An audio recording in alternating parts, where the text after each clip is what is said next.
जैसा कि चुनावी बिल्कुल बच चुका है, चुनाव का माहौल है और त्रिलोकपुरी बाट 02 में उपचुनाव है और भारतीय जनता पार्टी का जैसा कि पहले से यहाँ हर बार जीतती आई है, इस बार भी हमारे साथ है रामचंद्र गुजराती जी। गुजराती जी, इस बार कैसी तैयारी चल रही है? नहीं, देखिए, ये उपचुनाव है। इस उपचुनाव में भारतीय जनता पार्टी ने कैसा प्रत्याशी उतारा है जो एक बहुत ही प्रेमी भाव, सहनशीलता से जो काम करता, लोगों के बीच में हमेशा रहता है और सबके दुख सुख के अंदर हमेशा शामिल रहता है। कैसे जो यहीं बच्चा बड़ा हुआ है, पला है, यहीं पढ़ाई लिखाई करी है, तो एक साफ सुथरी छवि जिसकी पूरे क्षेत्र के अंदर है, ऐसे व्यक्ति को भारतीय जनता पार्टी ने अपना प्रत्याशी उतारा है। और भारतीय जनता पार्टी का इस बार यहाँ पर जो हम इस बार ये है कि ये वार्ड जो है, इस पर भारतीय जनता पार्टी के इतिहास बनाने जा रही है। यहाँ पर हम सब लोगों ने देखा, पिछली बार जितने भी जो लोग रहे हैं, पिछली बार यहाँ से विधायक है, वो पहले पार्षद थे, उनके लोगों ने जिस प्रकार से गरीब लोगों के साथ उगाए का धंधा कर रखा है। हमारे यहाँ पर इस वार्ड के अंदर लगभग 100 ऐसे मकान हैं जिन गरीब लोगों ने बना रखे हैं, जिनके मकान जो उनको मतलब सील हो गए हैं, जिनको बुक कर दिया गया है। जिस गरीब आदमी ने मकान बनाया तो उस अपने मकान में ना मीटर लगवा पा रहा है, ना कुछ करवा पा रहा है। ये केवल हुआ एक कारण से, क्योंकि उनको पैसे नहीं दिए गए, सरकार अफसरों को पैसे नहीं दिए गए और उन चुने हुए व्यक्तियों को पैसे नहीं दिए गए। तो हमारा सबका ये है कि इस क्षेत्र के अंदर विकास होना चाहिए। सड़कें टूटी पड़ी है, पूरे वार्ड की सड़कें टूटी पड़ी है।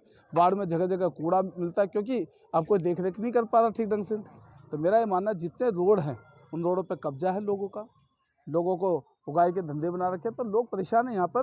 और इस बार सभी समाज के लोगों ने, सब समाज के लोगों का एक मन है कि इस बार भारतीय जनता पार्टी के प्रत्याशी और ओम प्रकाश, जिसकी व्यक्तिगत छवि बहुत सुंदर है, जिसने भारतीय जनता पार्टी ने सही मायने में, हम सभी कार्यकर्ता भी, यहाँ पर बहुत सारे लोग भी खड़े जिनसे चर्चा करते हैं, नहीं भाई साहब ओम प्रकाश बहुत अच्छा लड़का है, बहुत बढ़िया आदमी जी, हमारे सब हमेशा जब भी हम बुलाते हैं सुख दुख के अंदर और हमेशा हमारे बीच में रहते हैं। एक ऐसे व्यक्ति को भारतीय जनता पार्टी ने टिकट दिया है और हम भारतीय जनता पार्टी ने जितने काम किए हैं, उन काम के ब्याह पर देश के प्रधानमंत्री नरेंद्र मोदी जी ने जिस प्रकार से पूरे विश्व के अंदर भारत माता का नाम रोशन किया है, जिस प्रकार से देश को हर क्षेत्र में मजबूत किया है, उन सब क्षेत्रों के ऊपर नमस्ते भारतीय जनता पार्टी आज अपने काम में लगी है और हम सब लोग सफलता की ओर बढ़ रहे हैं। किस अंतर से इस जीत को देखा जाए? अंतर मुझे नहीं लगता कि अंतर यहाँ पर छोटा चुनाव बहुत ज़्यादा रहने वाला है, मगर ये सुनिश्चित है कि भारतीय जनता पार्टी 100% भारतीय जनता पार्टी यहाँ से विजय की ओर बढ़ रही है।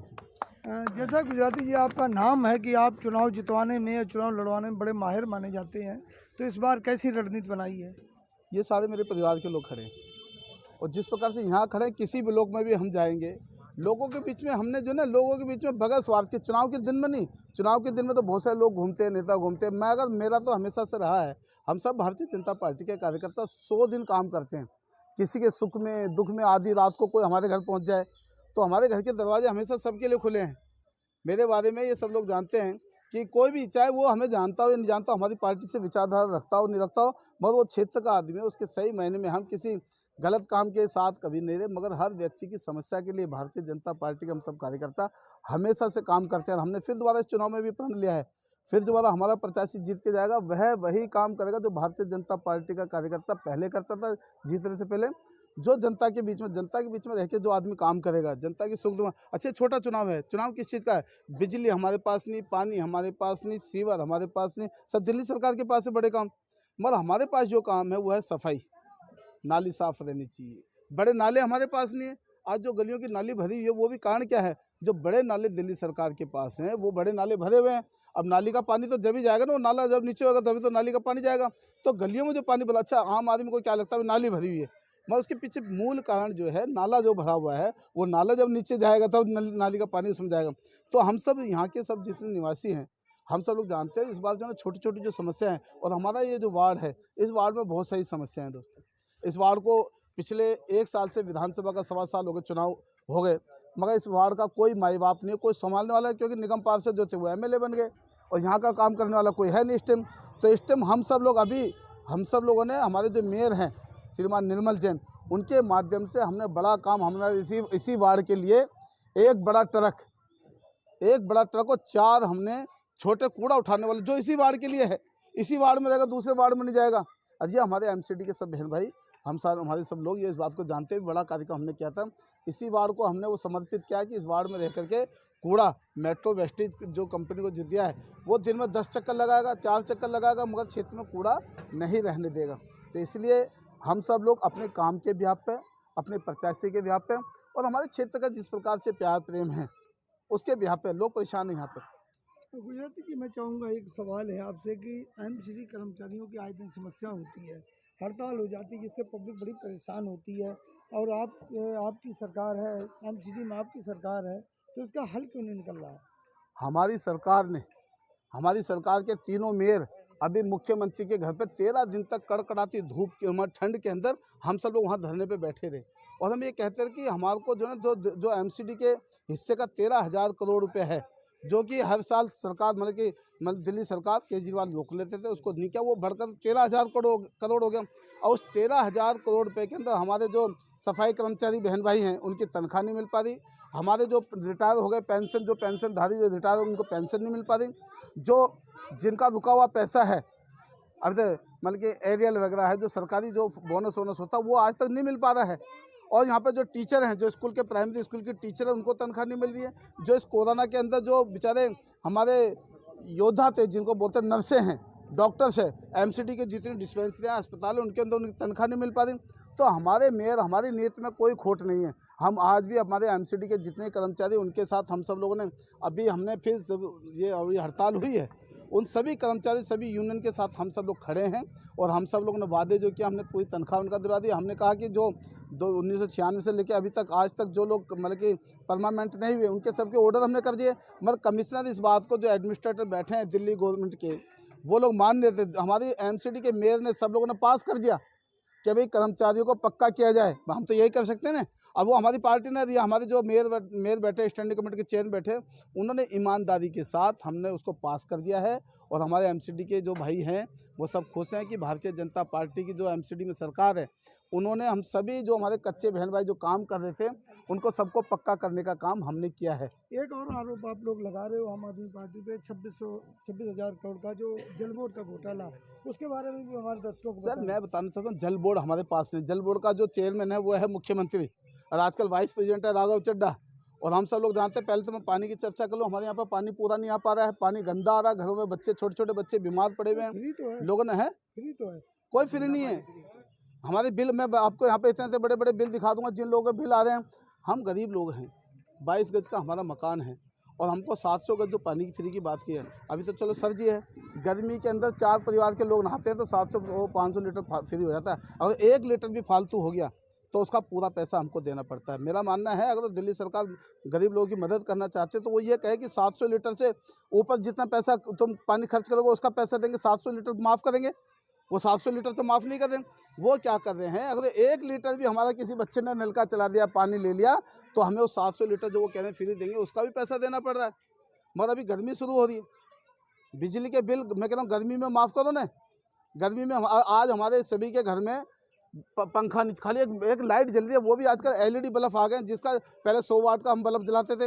अब क्या होगा, हम 10 लाइट की एलईडी जलाएंगे तो उतना रोशनी है, बिजली खपत नहीं हो रही है। एक घर के अंदर किसी भी घर में चले जाओ आप, इस टाइम ना पंखा चल रहा, ना कूलर चल रहा, ना एसी चल रहा है। तो इसलिए कि मतलब कि बात इधर से। अब फिर दूसरी बात मैं बताना चाहता हूँ, व्यापारी भाइयों का क्या कसूर है। मतलब हमारा 1 रुपये माफ़ करके उन पर 2 रुपये बढ़ा दिया गया, कान को इधर से पकड़ के इधर को कर लो। भाई मान लो आपके घर से मैंने, भाई साहब बैठे, उनके घर से 1 रुपया कम कर दिया और ये भाई साहब के घर से मैंने 3 रुपये बढ़ा दिए, तो फ़ायदा तो मतलब सरकार को कोई नुकसान नहीं हुआ ना जी। तो मेरा मानना ये है कि हम सब लोग ये चुनाव जो है ये छोटे मुद्दों का चुनाव है, गली मोहल्ले का चुनाव है। गली मोहल्ले के लोगों के दुख दर्द में कौन शामिल होता है। यानी गुजराती जी, ये जो इस बार चुनाव में बिजली, पानी, वाईफाई फ्री, इसका कोई चलने वाला नहीं है। इसका मुद्दा जो वाईफाई फ्री हमारे यहाँ पर हुआ ही नहीं। हमारे यहाँ बिजली के बिल भी आ रहे हैं, पानी के बिल भी आ रहे हैं। मेरा मानना है कि अभी हम सब लोग जागरूक में सबके सामने बैठे हैं। सबसे निवेदन है कि आप अपना, जब आप गर्मी आ जाएगी जब अपना बिल देखना, माफ़ करने का मेरा ये भाई है, मतलब ये है, मैं हूँ, आप हो, आप अपने घर में, अभी आपके घर में भी इंटरव्यू आप ले रहे हो, आपके घर में क्या जलता है इस टाइम? केवल लाइट जलती है, केवल लाइट जलती है। या सुबह 1 घंटे नहाते तो किसी के पास गीजर है तो गीजर चला लेते हो, मगर पंखा 24 घंटे चलता है गर्मी के अंदर, कूलर 24 घंटे चलता है। एसी चलाएगा तो वही 15-15 घंटे आदमी चलाता है, उसका बिल माफ़ होना चाहिए। अगर तुम ईमानदारी से सच सच सही भाई में काम, मगर लोगों के साथ केजरीवाल धोखा करता रहे हर शाम के अंदर। वो कुछ लोग होते हैं जो बातों के अंदर बड़े माहिर होते हैं, और कुछ लोग आदमी होता है वो शरीफ आदमी होता है, वो बातों बातों की खाता ही नहीं, खा ही नहीं सकता। तो मेरा मानना ये है कि यहाँ पे जो लोग हैं, जो चुने हुए लोग हैं, उनके बारे में भी जनता हिसाब पूछेगी। अरे एक ऐसे व्यक्ति को फिर दोबारा हम कह रहे हैं, हम यहाँ पर लोगों की छोटी छोटी समस्याओं के लिए हम इस मुद्दे में जा रहे हैं।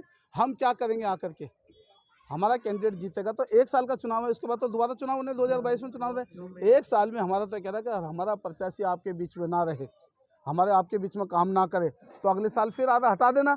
मगर जिन्होंने 40 साल आपने इस क्षेत्र में 40 साल दूसरों को काम करते देखा ना, भारतीय जनता पार्टी तो कभी इस वार्ड से हम लोग जीते नहीं। मगर यही है मेरा सब अपने भाई बहनों से, सब लोगों से निवेदन है, क्षेत्र की जनता से भी ये निवेदन है कि हमको अवसर मिलना चाहिए। हम दूसरे वार्डों में जाकर देखो जहाँ पे हम काम कर रहे हैं, हमारे स्कूल बन रहे हैं, एमसीडी के स्कूल आज जो कल्पना करते हैं, जो मतलब कि मनीष सिसोदिया जो उसकी बात करते हैं, एजुकेशन की बात करते हैं, एक नया स्कूल नहीं खुला। एक नया स्कूल, जो पुराने हमारे स्कूल थे एमसी जो दिल्ली सरकार के बने हुए थे, चाहे वो कांग्रेस के गवर्नमेंट में बने चाहे भाजपा के गवर्नमेंट में बने, उन्हीं स्कूलों को उन्हीं मकान को रेनोवेशन करके या उसमें 1-1 2-2 मंजिल बढ़ा दिए गए हैं। स्कूल वही हैं। सबसे बड़ा धोखा दिल्ली सरकार के लोगों ने या पुरानी सरकार ने किया।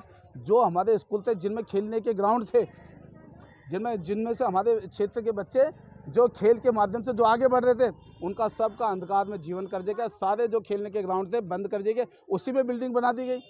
आज आप अपने बच्चे को अच्छे स्कूल में पढ़ाने जाते हो, सबसे पहले आप देखते हो भाई वहाँ पे ग्राउंड है कि नहीं है खेलने के लिए, स्विमिंग पूल है कि नहीं है, सारी सुविधाएं देखते हैं। मगर हमारे क्षेत्र में 2 बड़े स्कूल थे, 27 ब्लॉक का सीनियर सेकेंडरी स्कूल और 1 ब्लॉक का जो हमारा सीनियर सेकेंडरी, उनमें बहुत बड़े बड़े ग्राउंड थे। पूरे जमुना पार्क के ग्रामीण खेल होते थे, पूरे जमुना पार्क के खेल होते थे। उन खेलों को भी उन बच्चों का हमारे क्षेत्र के त्रिलोकपुरी क्षेत्र विधानसभा के क्षेत्र के जो चुने हुए लोग थे, जो विधायक थे या जो अब वर्तमान में विधायक हैं, उन्होंने उन स्कूलों को ख़त्म कर दिया। और आज एमसीडी के स्कूल भी बन रहे हैं, अभी बनाए 7-6 मतलब कि 3 ब्लॉक के स्कूल बना, देखो जाओ कितना सुंदर स्कूल बना है। आप जाओ 35 ब्लॉक में जाओ, वो एमसीडी के द्वारा ही बन रहे हैं, उसका बजट एमसीडी लगा दी है। तो मेरा मानना है अभी हमने कोरोना काल के अंदर जितना गरीब लोगों को हमारे सांसद गौतम गंभीर जी के द्वारा जो मदद की गई है, अभी भी एक स्कूल यहाँ पे जो है ना छोटे छोटे बच्चों के लिए फ्री खेलने के लिए हमने डॉक्टर अंबेडकर स्टेडियम जो है उसके अंदर फुटबॉल के बच्चों के लिए, जो हमारे इस क्षेत्र के बच्चे, जिसका मैं खेल की बात जो कर रहा हूँ, खेल के माध्यम से जो मतलब कि दिल्ली सरकार ने अंधकार में कर दिया हमारे बच्चों का, उन छोटे बच्चों को खेलने के लिए एक 50 लाख रुपये से भी ज़्यादा की लागत का एक ट्रैप बनाया गया है। अब बच्चों को हमने 50 बच्चे अपने क्षेत्र के ऐसे छांटे हैं जो फ्री जाकर के वहाँ पर फुटबॉल सीखेंगे, जिनको आगे बढ़ा अकेडमी मतलब कि बनाई, उसको फ्री ऑफ कॉस्ट उसको जो है किट भी दी जा रही है, उसको ड्रेस भी दी जा रही है, और उसको वहाँ पर कोचिंग जो है फ्री कोचिंग उसको मिलेगी। ये काम भारतीय जनता पार्टी की जो सरकारें कर रही है, तो उसी के ब्याह पे मैं यहाँ पर, हम सब लोग और भी लोग हमारे बैठे हैं, उसी के ब्याह पे हम सब लोग जनता के बीच में जा रहे हैं। तो ये साथियों, ये थे रामचंद्र गुजराती जी, जो पूर्व में जिला अध्यक्ष भी रह चुके हैं, और इनका कहना है कि इस बार जो है बीजेपी का अगर पार्षद आते हैं, चुन के आते हैं, तो डेवलपमेंट पूरी गारंटी। और इस समय जो जादू है, फ्री का जादू इस बार चलने वाला नहीं है इस वार्ड में।